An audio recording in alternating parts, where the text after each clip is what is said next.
Everything's gonna be okay. I don't have a lot of wood. That's fine. What's that noise?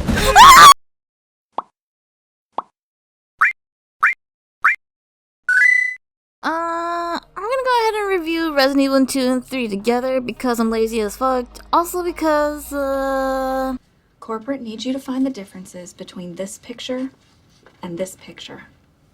They're the same picture.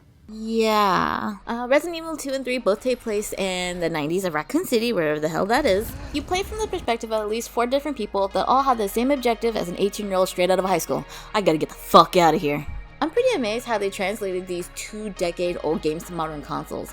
Not just because they added additional content that actually added to the story, but because they didn't charge me out the ass on top of the $60 already shoved out for these 2 installments. You know, the Capcom way. Good on you, Capcom. Gameplay is still great.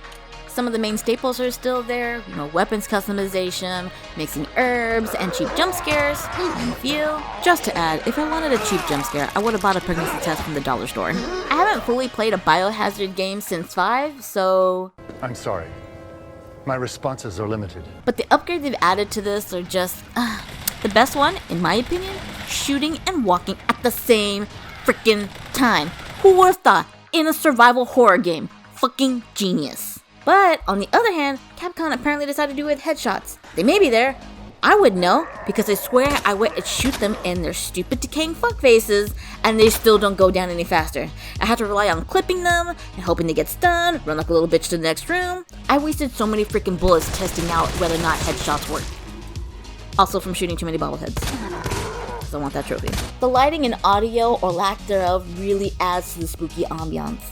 I can attest to its effectiveness because while I was playing, I was so immersed in the world that is Resident Evil that when my phone rang, I was startled so abruptly that it scared the fart out of my dog. Who the fuck calls at 11:30 at night to see what I'm doing? Nobody should be calling that late. No one should be calling me at all because freaking texting exists. And if you're calling me that late, somebody better be freaking dead. I would recommend these games for the replayability alone. Both add challenges at the end of the game that you could try to beat.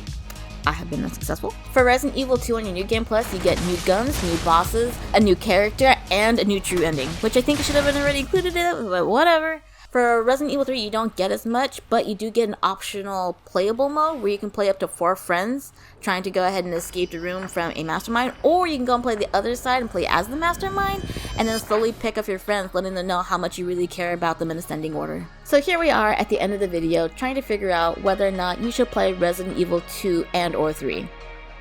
Yeah, they're both great remakes and amazing additions. If you're looking to something play more by yourself, and my own personal choice because I don't have any friends, I would pick Resident Evil 2, but if you want to go ahead and have that multiplayer option, then definitely go with Resident Evil 3. But deep down, I'm just really appreciative of the few horror games that actually come out nowadays.